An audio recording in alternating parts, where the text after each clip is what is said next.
Puti at itim na tupa ni Chris Rain. Binabagtas ko ang daan pa uwi. Wala kasi akong masakyan tricycle pagbaba ko sa terminal ng jeep. Wala namang problema dahil kaya ko naman maglakad. Malapit na ako sa bahay namin nang mamataan ko ang isang matangkad na babae na nakatayo sa gilid ng kalsada.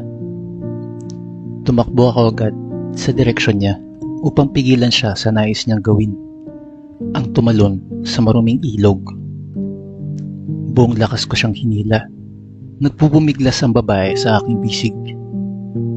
Hindi sinasadyang masampal ko ang kanyang pisngi para mahimasmasan.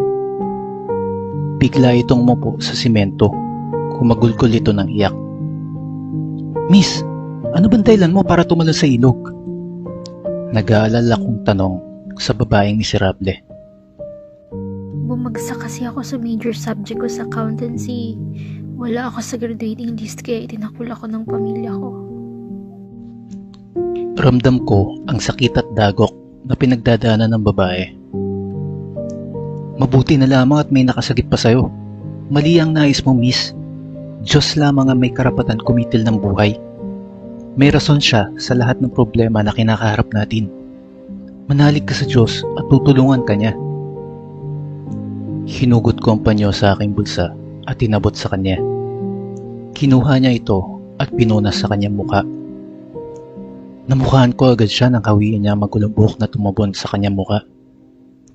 "Sanya, ikaw ba yan?" Bigla siyang tumawa at tumitig sa akin. Sabay tango bilang oo. Oo, ako nga. May pamis ka pa. Ako nga to. Sakit ng sampal mo. Grabe ka. Ang babaeng kanina lamang na inakala kong estranghera ay ang kapitbahay kong si Sanya. Nagiba ang kanyang kilos kanina. Halos masiraan ito ng ulo. Ngayon ay nasa tama ng wisyo. "Pambihira ka. Madilim kasi rito. Hindi ka agad kita nakilala. 2:00 na ng madaling araw. Bakit nandito ka pa sa tulay?" Muling tumulo ang luha sa kanyang mga mata. Nilapitan ko siya. Hinila patayo at niyakap na mahigpit. Salamat, Kenny. Lagi mo na lang akong pinapayuhan sa tuwing sumusuko ako. Patuloy sa pag-iyak si Sanya habang yakap-yakap ko siya. "Sanya, narito lang naman ako. Alam mo naman na hindi kita kayang iwan.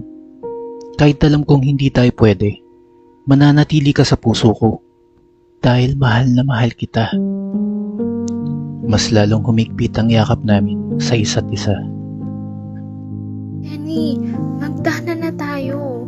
Umalis na tayo rito. Pumunta tayo sa lugar na malaya tayong magmamahalan.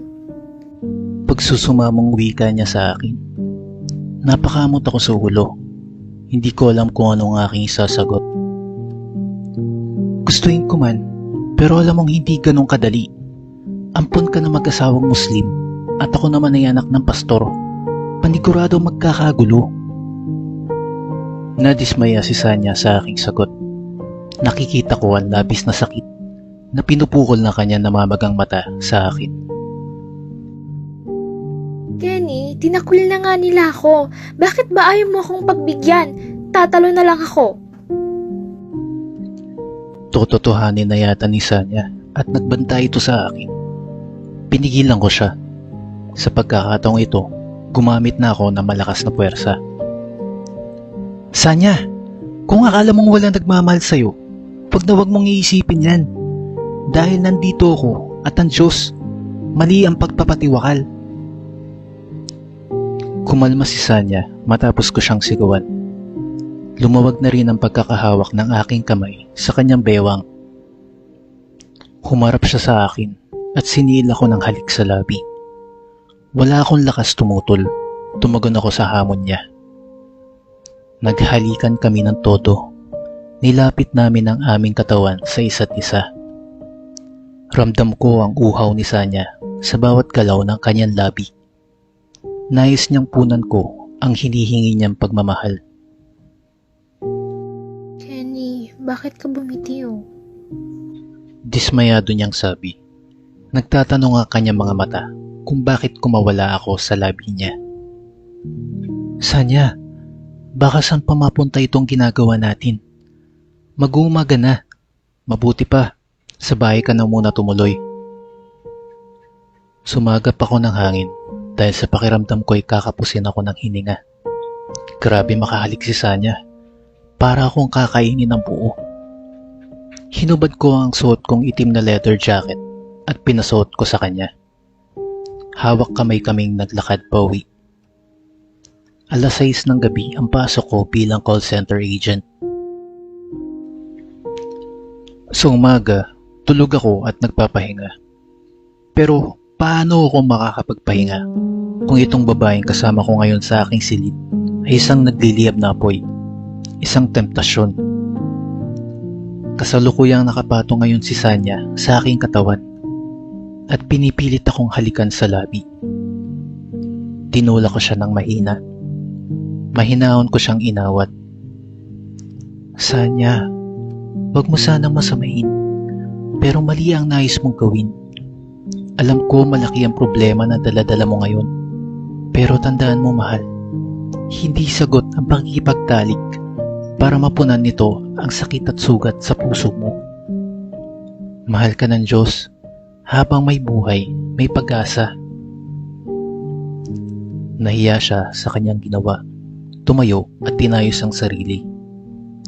Tumalikod si Sanya. Rinig ko ang mahina niyang paghikbi.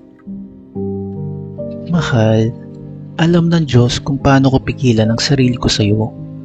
Hindi ibig sabihin nito na tinatanggihan kita. Hindi kita mahal. Ayoko dagdagan ng problema natin.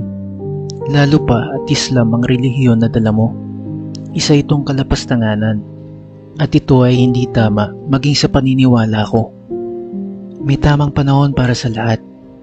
Pinibigyan ko ng respeto ang kinikilala mong magulang.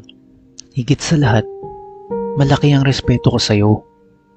Sanya, hintayin mo lang na makasal tayong dalawa. Niyakap ko siya mula sa likuran. Tumampi ang aking labi sa kanyang buhok.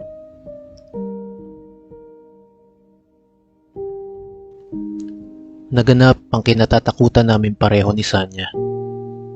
Nagarap ang aking magulang at ang kanyang kinikilalang magulang. Halos maihi ako sa suot kong pantalon. Humigpit ang pagkakahawak ni Sanya sa aking kamay, habang nakaupo kaming dalawa sa sofa ng kanilang bahay. Pareho kaming kabado at ramdam ang namumuong tensyon sa pagitan ng aming mga magulang. Sinagot ng Diyos ang aming mga dasal dahil naging mapayapa ang negosasyon. Nakuha namin pareho ang kanilang pagsang-ayon. Sinapubliko na namin ni Sanya ang aming relasyon. Sa kabila ng pagkakaiba ng estado at relihiyon namin sa buhay, pinagtagpo kami ng tadhana. Ang lihim naming pagmamahalan ay nauwi at nabasbasan sa wakas ng simbahan. Hindi man pinalad si Sanya na makamit ang kanyang diploma sa kolehiyo. Ngayon ay kasama ko na siyang pumapasok sa trabaho bilang isang call center agent.